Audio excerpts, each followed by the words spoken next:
નમસ્કાર મિત્રો, learning જીકેની YouTube ચેનલમાં આપ સૌ મિત્રોનું સ્વાગત છે. મિત્રો, ટાટ હાયર સેકન્ડરીની એક્ઝામ આ શનિવારે છે, ત્યારે આપ સમક્ષ એક આઈએમપી નિબંધ પરખ રજૂ કરી રહ્યો છું. આ સાથે સાથે એક બીજો મહત્વનો ટોપિક જે હમણાં ખૂબ ચર્ચામાં છે એવો એક ટોપિક એટલે કે નિપુણ ગુજરાત. આ પણ ખાસ યાદ રાખવા જેવું છે. જોઈએ સૌપ્રથમ તો પરખમાં એક પંક્તિથી શરૂઆત કરી છે. સાચું મૂલ્યાંકન જ સાચા શિક્ષણનો મજબૂત પાયો છે. ત્યારબાદ પરખ તો કે તેનું ફૂલ ફોર્મ છે performance assessment review and analysis of knowledge four holistic.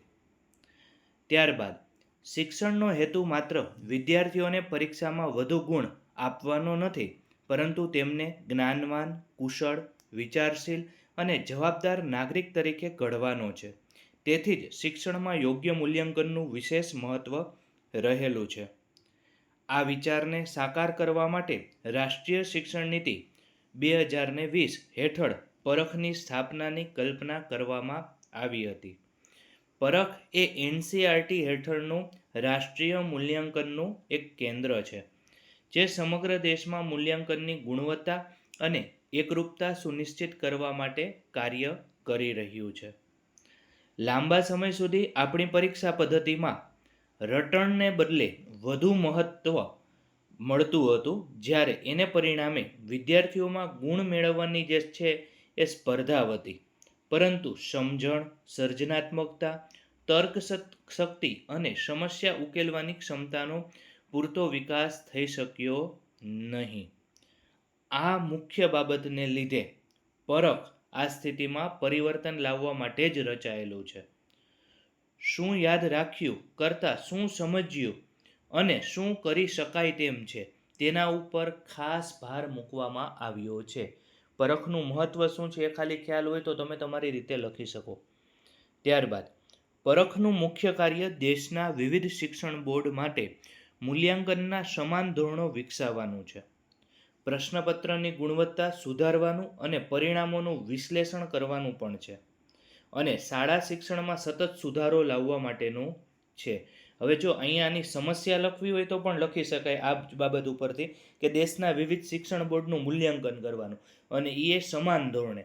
તો દરેક શિક્ષણ બોર્ડ છે, દરેકની અંદર અલગ અલગ પ્રકારના જે છે એ વિષયો ચાલતા હોય છે, અને દરેકનું ધોરણ પણ અલગ અલગ પ્રકારનું હોય છે, એટલે કે માધ્યમ, મીડિયમ લેવલ છે, હાઈ લેવલનું છે. તો એ બધાની અંદર એક સરખું જ સમાન રીતે કામ પરખ હજી કરી શકે એમ છે નહીં. અલગ અલગ એના ઉપર એનાલિસિસ ચાલે છે, શરૂ છે, પરંતુ આ એના માટે પણ એક કઠિન બાબત કહી શકાય. એટલે આ એક તમે એના માઇનસ પોઈન્ટમાં પણ મર્યાદામાં લખી શકો.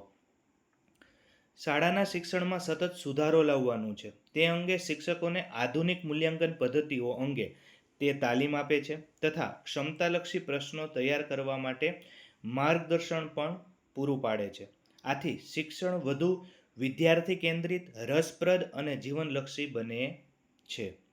પરખની જરૂરિયાત એટલા માટે પણ છે કે આજના યુગમાં માત્ર પુસ્તકીય જ્ઞાન પૂરતું નથી, પરંતુ વિદ્યાર્થીઓમાં વિચારશક્તિ, નૈતિક મૂલ્યો, વૈજ્ઞાનિક અભિગમ, સહકાર અને જીવન કૌશલ્યનો વિકાસ પણ એટલો જ જરૂરી છે. પરખમાં તમામ પાસાઓનું સંતુલિત મૂલ્યાંકન કરવાની દિશામાં મહત્વપૂર્ણ ભૂમિકા ભજવે છે. મિત્રો, આ ખાસ બાબત છે, યાદ રાખવી. આજના વૈશ્વિક અને સ્પર્ધાત્મક યુગમાં ગુણવત્તાસભર શિક્ષણ જ રાષ્ટ્રના વિકાસનો પાયો છે, અને પરખ જેવી વ્યવસ્થા માત્ર પરીક્ષામુખી નહીં, પરંતુ જીવનમુખી બનાવે છે.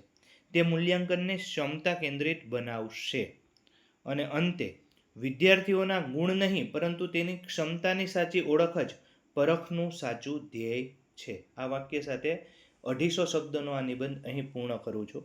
અસ્તુ. જય હિન્દ, જય ભારત.